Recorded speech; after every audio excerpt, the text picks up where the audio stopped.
Okay, so I lied. That isn't all. There is actually one more thing that I forgot to show you, and that is that these don't all have to move at the same with the same magnitude from left to right. You can actually, if you click on one of the actors and then you go into the components over here and you drag the move position, you can actually move these up and down, left and right, yada yada yada, and the platform will actually move to those positions. So if I drag this one out like that and this one out to like there, and then I hit play, now those platforms are moving differently. This one in front here is moving up and down.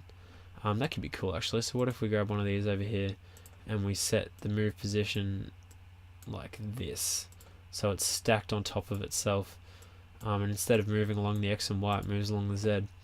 So that's a cool idea. You can have platforms moving like that.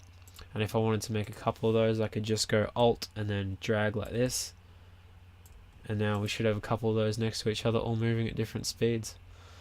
So you can see how you can get a lot of bizarre looking platforms in a very short amount of time. If you wanted one to be still as well, you could probably just set these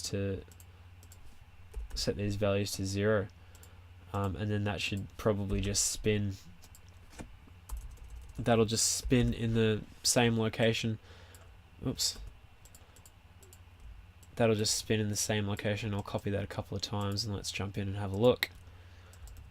So now they're just spinning like that. So that could be a platforming challenge in itself, because that is so hard to orientate yourself. Oh my god. Okay, so yeah, so you can see how you can get lots of bizarre platforms really quickly. Another thing that you could also do is if you wanted to really make things just bizarre, you could drag your static. Actually, let's stay out of the construction script. Whoops. You could also chuck your static mesh in here, and you could say set scale, set relative scale 3D, and then you could do the exact same thing that we did in here with the floats. You could do that with, say, your scale. So you could go a vector times float, and this could be sorry, not 1 times 1 times 1. What do we have it here?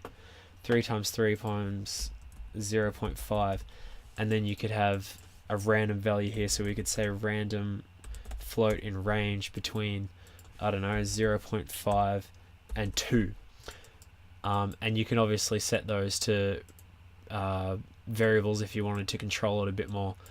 But now if we hit play, each of these platforms will actually change to a random size at begin play as well. So that looks even more spastic and just makes the game even more unpredictable, which is cool, you know. Like I really enjoy having bizarre shit like this that's just different every time. I know I've said that 100 times, but I just love it that much. So that's kind of cool. I think there was going to be something else that I was going to talk about, but I can't remember what it was. No, look, I think I'm just going to leave that there. So that's it. This is it. This time I'm actually going to go to sleep, I promise. Good night, guys. Let me know if you have any questions and whatever. Peace out.